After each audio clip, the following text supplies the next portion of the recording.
981 sa Dipolog numero 1 Tatak RMN. Okay, ani ana usab ang atong tulumanon.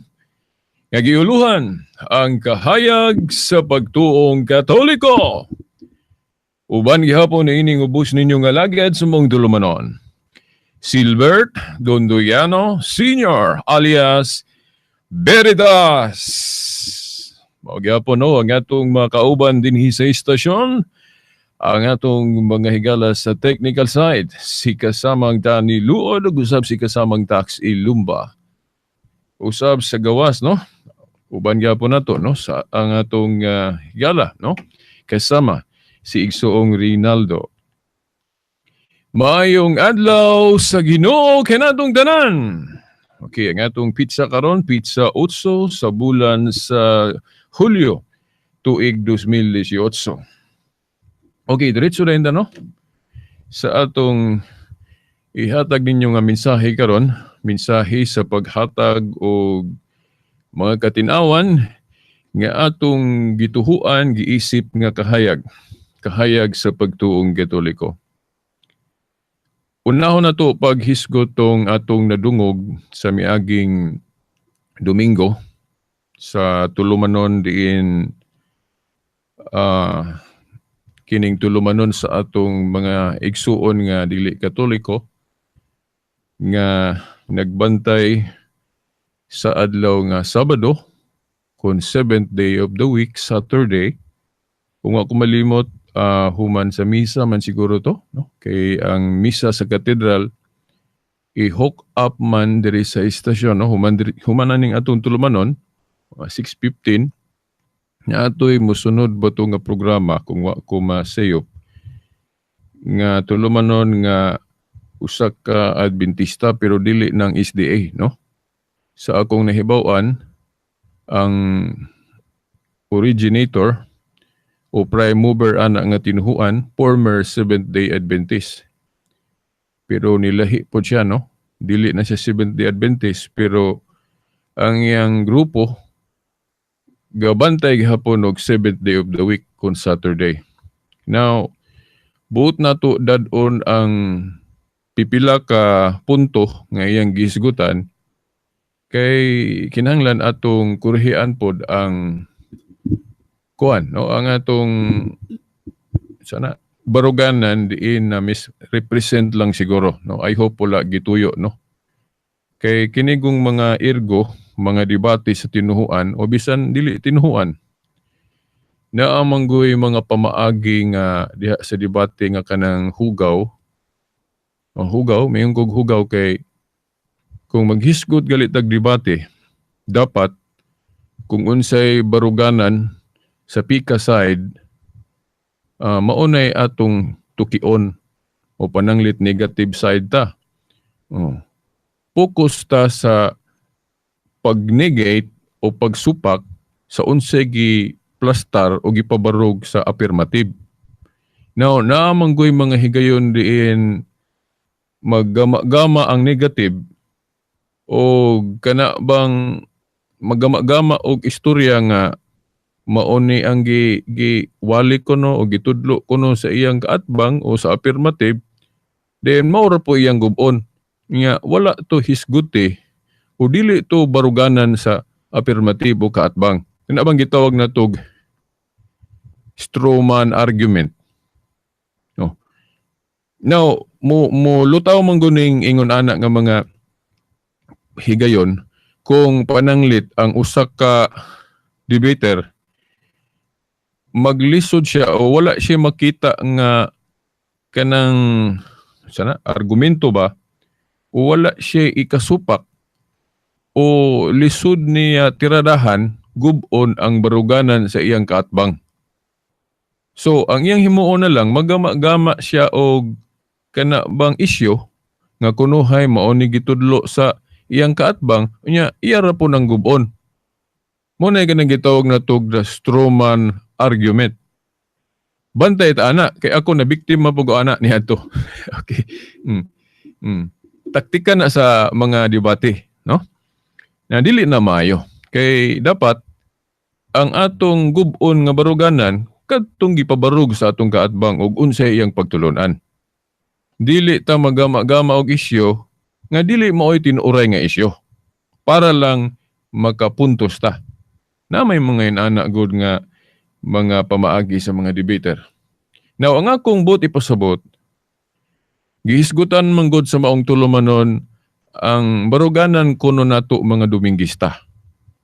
Nga kana kunong Domingo ato kunong gipasabot nga maoy unang adlaw sa semana mao na nga mosangko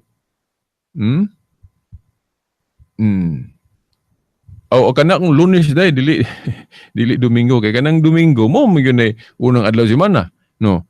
Ato kunong gipasabot nga mga Dominguista nga ang unang adlaw sa semana Lunes mao na nga mosangko nga ang ikapito Domingo. Di ba? Bantay ta aning para nako Stroman man kay dili gyud ni baruganan nato, no? Gipasabot sa maong tulumanon nga ang Lunes kuno ato kunong gipabarog gipatuo sa mga tao nga ang Lunes maoy unang adlaw semana para mahulog nga ang ikapito Domingo. Dili na no akong taruhon nga kitang mga Dominguista wa ta magtudlo ana. Wa ta magtudlo ana. Kay nagpabilin nga Domingo ang unang adlaw semana. No? Kinsa man Katolikuha ang nagtudlo be nga kinsa man parian nagtudlo nga ang Lunes mao'y unang adlaw semana. Wala man siguro. Wala oy nagpabilin nga Domingo gyud na mo'y unang adlaw semana. Pero mo ni ang pero. Lahi nang moingon ta nga unsay unang adlaw sa trabaho. O kung moingon tag unang adlaw sa trabaho o unang adlaw semana dili na parehas. Di na parehas. Kay kung moingon tag unang adlaw sa trabaho sa atong panahon karon no Lunes gyud. Dili gyud Sunday o unang adlaw semana. To atong klarohon na no. Kitang mga Dominguista wala ta magtudlo nga ang Lunes mo'y unang adlaw semana. Klaro man sa kalendaryo nga ang unang adlaw sa semana Domingo gyud. Atong balik-balik ko na Domingo ang unang adlaw semana. Pero lahi po nang moingon ta og unsang adlaw ang unang adlaw sa trabaho. Lahi na. Diferensya na, no? Ang unang adlaw sa semana, Domingo gyud. Pero ang unang adlaw sa trabaho, sa atong panahon karon, dili Domingo. Lunes, bisag pangutano ng gobyerno. Ang unang adlaw sa trabaho karon, Lunes. So kay Lunes man ang unang adlaw sa trabaho karon, ang ikapito, Domingo. Di ba? Kisa may mulalis ana. Unsang adlaw ta musugod og trabaho karon? Domingo ba? Pangutan ng gobyerno. Ang unang adlaw sa trabaho nato karon Lunes. So kay Lunes ang unang adlaw sa trabaho, ang ikapito Domingo. Unya mingon ta nga unya Veritas mo day na gitudlo sa Biblia. Mo din gitudlo sa Biblia. Now actually, gihisgutan naman ni sa mga debate nga akong gika-atubang nga maghisgot aning topika. Walang nako madala ang quotation sa Jewish Encyclopedia nga kanang Sabat no kung ato gyung tan-awon sa iyang divine divine nga kana bang pagpadayag o kanang naa sa Exodo 20 versikulo 8 matud pa sa Jewish Encyclopedia wala na siya mag-specific ug unsa nang adlaw diha sa semana kay ang balaod kuno diha sa napulo kasugo kanang divine oracle divine law mahitungod sa igpapahulay igo ra gaingon unom ka adlaw mo trabaho kamo ug ang ikapito adlaw nga igpapahulay mao nay Sabat. Mao na nga ang Jewish Encyclopedia nag-ingon nga kanang ikapito diha, ikapito na human sa unom ka adlaw sunod-sunod nga trabaho. Dili na necessarily ikapito ka adlaw sa semana o 7th day of the week. Boy no, nahinumdum ko sa debate nga ang akong kaatbang doon na gikutlo nga kanang gitawag na tog paraphrasing translation sa Biblia. Nga gibutangan og 7th day of the week. Pero bisan pagtan-aw ninyo klase-klaseng hubad sa Biblia, dili gina 7th day of the week. Di ba? Igo ra gyud 7th day after 6 days works. Ikapito human sa unom ka adlaw sunod-sunod nga trabaho. Katong paraphrasing god nagtuo ko giingon ato pag butang siguro tungod kay no naman na nahibaw-an naman na nga kanang ikapito sa history sa daan nga tinuhuan sa Jewish religion matunong yun nag 7th day of the week. Ina naman ang mga paraphrasing, di ba? Kanang mga phrasing translation sa Biblia na ay mo translate nga og unsay gipasabot i-apil og butang. Pagkadaghan akong nahibaw-an na. Pero sa Galatia 3:1 sa kuan. Unsa ni Galatia 3:1 kanang paghulagway ni Kristo nga nagbitay sa krus. Sa Living Bible gibutang yun picture of Christ dying on the cross. Pero sa ubang hubad dili na picture. So, ang nasabtan sa translator ang iyang paghulagway po iyang gigamit ng pulong picture yun. Mo mga gali po na gamit-gamito na mo nga di daw ta ng picture o larawan basta di lang himoong Dios. Di ba? Sa Galatia 3:1 kung wa ko malimot sa teksto. Iyon na. So, ang translator og unsay iyang paghulagway nasabtan sa iyang gibasa, mahimong ibutang niya dito.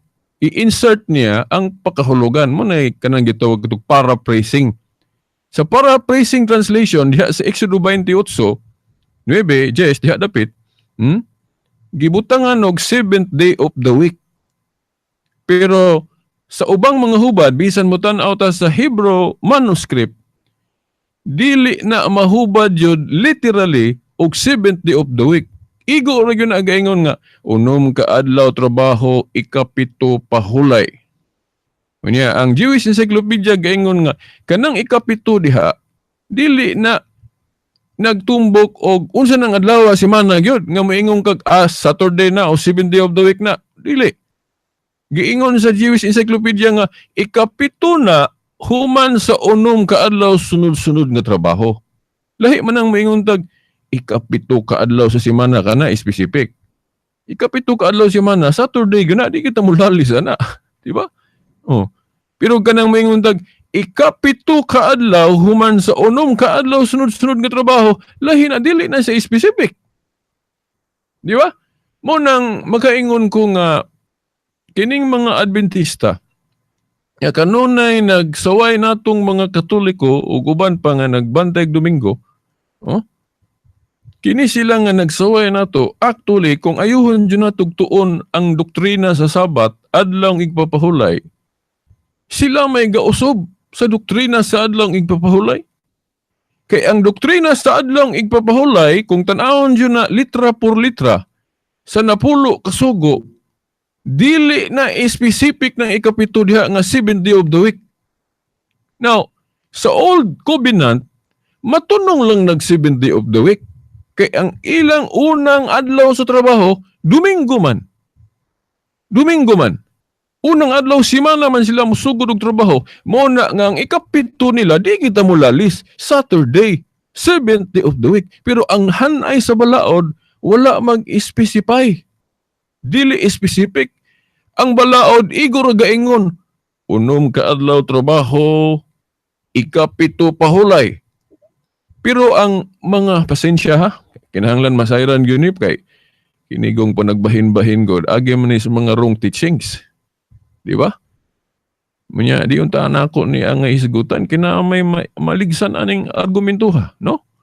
Pero kailangan ta masayod ani. No, parang masayod gyud tas tinuod para makalingkawas tas di mao. Mo bitaw giingon sa Biblia, ang truth kamatuuran makapalingkawas nato gikan sa pagkaulipon sa kasayop, di ba? Mao na ang mga Seventh-day Adventist ilang gipunan ug unsa nang ikapito diha, ilang gibutangag kanang ikapito diha, 7th day of the week gyud. Mao na. Unom ka adlaw trabaho, ikapito ka adlaw semana, adlaw igpapahulay. Dili mo na mao. Ang giingon diha sa napulo ka sugo, unom ka adlaw trabaho, ikapito pahulay. Wala na gihisgutan diya ikapito ka adlaw semana, dili na ingon ana. Now, natunong lang nga ang adlaw igpapahulay sa mga Hudiyo sa unang covenant natunong lang yun og 7th day of the week. Kay usagod sa hinungdan pud ana, kay pahinumduman manggutong adlaw diin nahigawas ang mga Israelinhon sa kamot sa mga Ehiptohanon. Kanang sa Deuteronomio 5:15. Nga pahinumduman tung adlaw diin nahigawas sila sa kaulipnan sa mga Ehiptohanon. So man tong adlaw atong ilang Exodus, katong Independence Day sa mga Israelitas nga nagawa sila sa mga kamot sa mga Ehiptohanon di badlong sa baduto o 7th day of the week. Mo po na usa sa hinungdan nga matunong yun ang ilang adlaw igpapahulay sa ikapito ka adlaw semana kun Saturday. So atong balikon na wala ta magsupak nga kanang Domingo unang adlaw semana. Unang adlaw semana gyud ang Domingo. Pero kung maghiskot ag adlaw igpapahulay, ibasi mangguna ug unsang adlaw ta mosugod og trabaho. Di ba? Unom ka adlaw mo trabaho kamo, ikapito pahulay. So kana ding adlaw igpapahulay, ibasi na sa kung unsa tang adlaw mosugod og trabaho.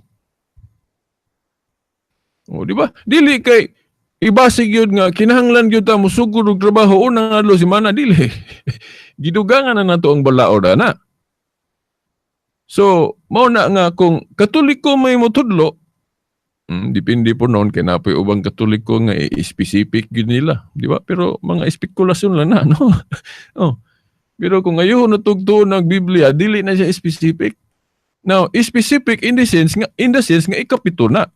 Pero kung unsang adlaw na sa semana, dili na siya specific.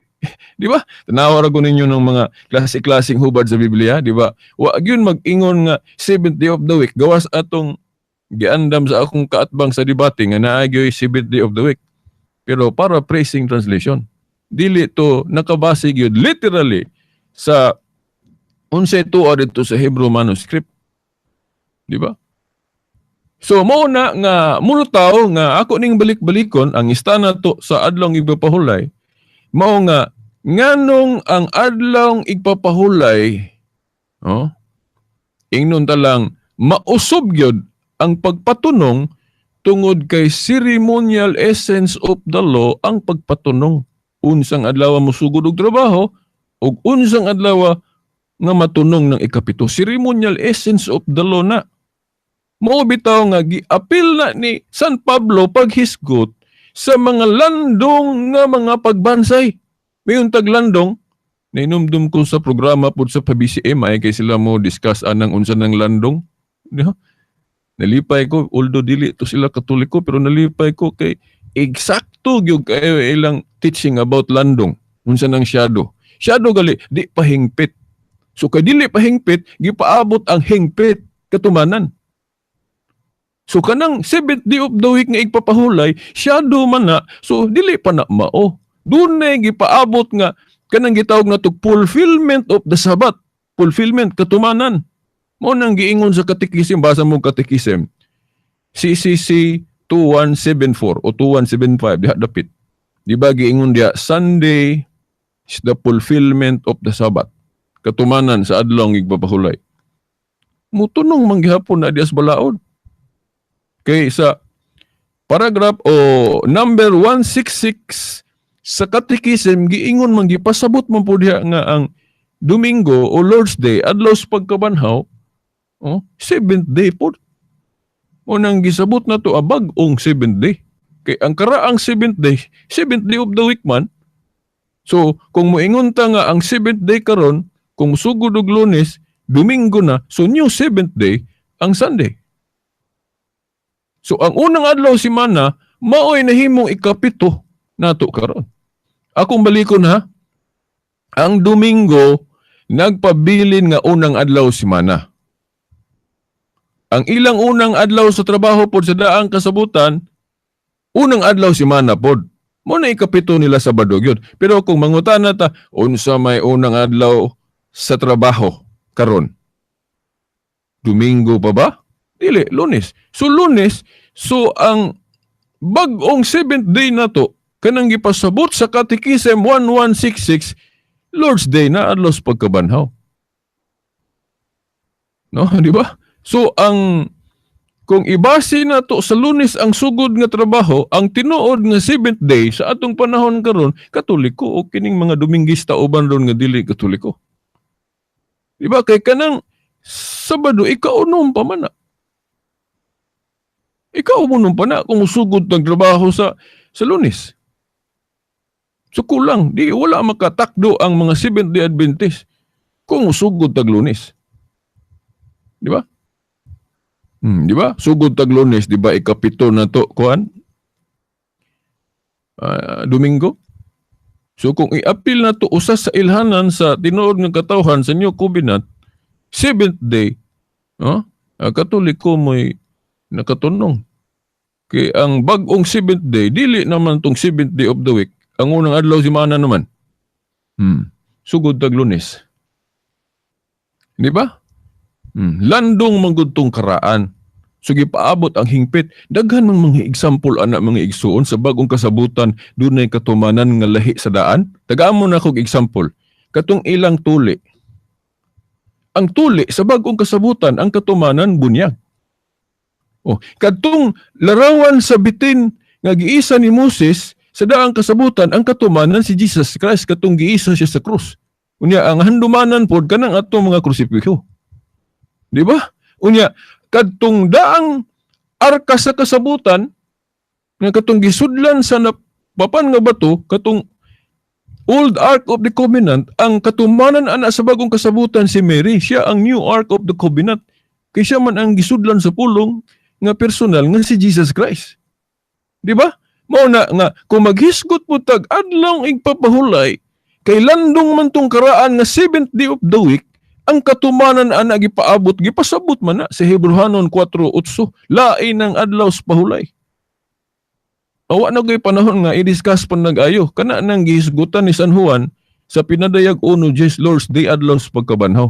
Kay sa mga Kristiyanos god ang halandumong adlaw sa pagkabanhaw. Sa mga Israelitas adlaw Independence Day nila nga mao tong seventh day of the week Saturday. Pero Christians ang halandumong adlaw sa pagkabanhaw ni Jesus Christ mao na nga diha gyud gibalhin. Nya punan pa sa authority sa simbahan tubayan ang lus ang pagdili og pagtugot. Di ba? Nga ang inyong idili syuta idili sa langit, ang inyong itugot tugot na. Unya ang ilang kutluon ana nga igo kuno taan ng Daniel 7:25 kay naay gitagna dihang mag-usob sa balaod di man na mao. Okay, ang gipasabot ana gyud sa katumanan anang Daniel 7:25 si Antioco Epiphanes man na.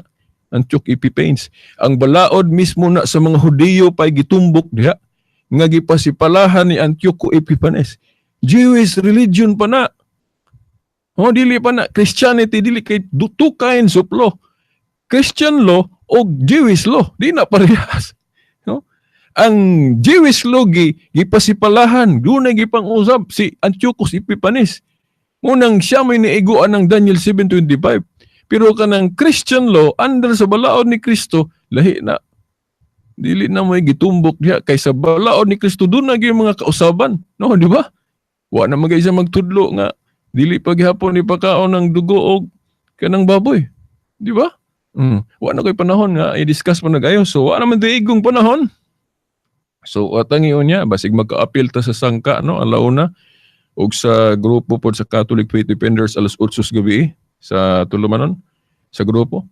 So hangtod sunod Domingo po na lang. samang oras ug istasyon. Sa ngalan sa Amahan, sa Anak, sa Espiritu Santo. Amen.